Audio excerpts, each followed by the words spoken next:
Hello everyone, my name is Rakesh Soni. Today we will discuss the second poem of class ninth from Beehive, that is Wind. The poem Wind by Subramanya Bharti is originally in Tamil. It was translated in English by A.K. Ramanujan. The poem describes the power of the wind on nature and human life. It focuses on the violent aspect of wind that causes heavy destruction. The poet tells us that the wind makes fun of the weak people and things, but favors the strong. He therefore suggests the reader to be strong both physically and mentally. The wind here is the symbol of hardship, an obstacle which human beings have to face in their life. If we remain strong, we can overcome any obstacle. So let's start the poem. Wind, come softly. Don't break the shutter of the windows. Don't scatter the papers. Don't throw down the books on the shelf. There, look what you did. You threw them all down. You tore the pages of the book. You brought rain again.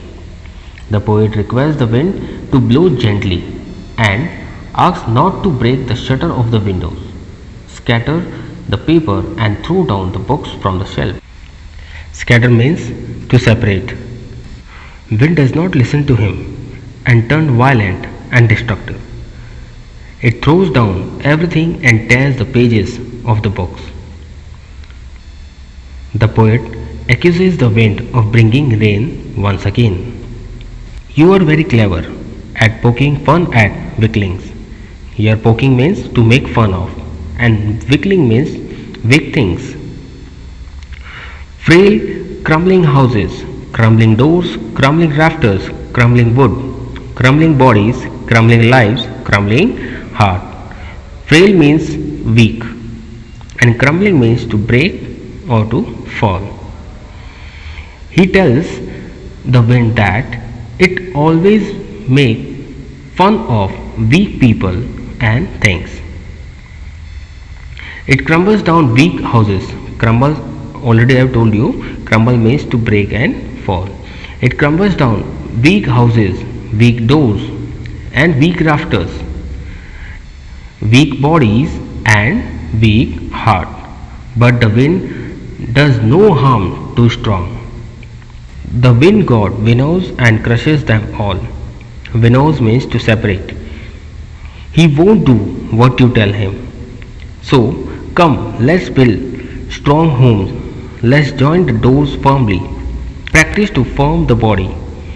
Make the heart steadfast. Do this and the wind will be friend with us.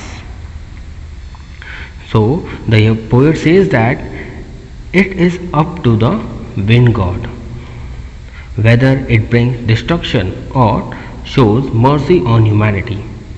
The poet suggests the reader that to make friend with the wind, we need to build strong home with firm doors. He also suggests the people to be strong both physically and mentally. The last four lines of the poem tells us about the nature of the wind. That is, the wind blows out weak fire. He makes strong fire roar and flourish. His friendship is good.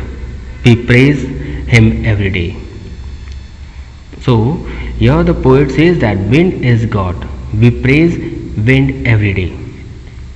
He is giving us a very important message that we should not feel bad that we are facing so many challenges and adversities in life. So, here the poet want to say that everything that is weak get finished off in the face of the strong wind, and all the things that are strong flourish and go to become stronger. We should make ourselves physically and mentally strong to face these challenges, and once we are strong enough, we will overcome the challenges and we will become friends with them, and then we will be happy that we had these challenges in our life. because they help us to become stronger and better. This was the poem. Okay, here is the summary of the poem.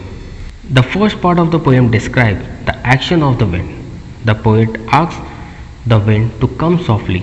He requires the wind not to break the shutter of the window, not to scatter the papers and throw down the book on the shelf, but the wind throws down the books and tear the pages of the book. The poet says that the wind pokes fun at weakling. It brings down frail houses, crumbling doors, rafter, and even weak heart. The wind crushes everything that is weak. The poet advises us to be strong. Only then we can save ourselves against the wind. We should build strong home with firm doors. Our bodies and heart should also be strong. It is the way of the world to kick the weak and to be friend with strong. It is the way of the world to kick the weak and to be friend with strong. The wind blows out the weak fire but makes the strong fire roar and flourish. Thus, the poem conveys the idea that nobody cares for the weak. Even the wind is on the side of the strong people. So this was the poem. Hope you understood it properly. Thank you.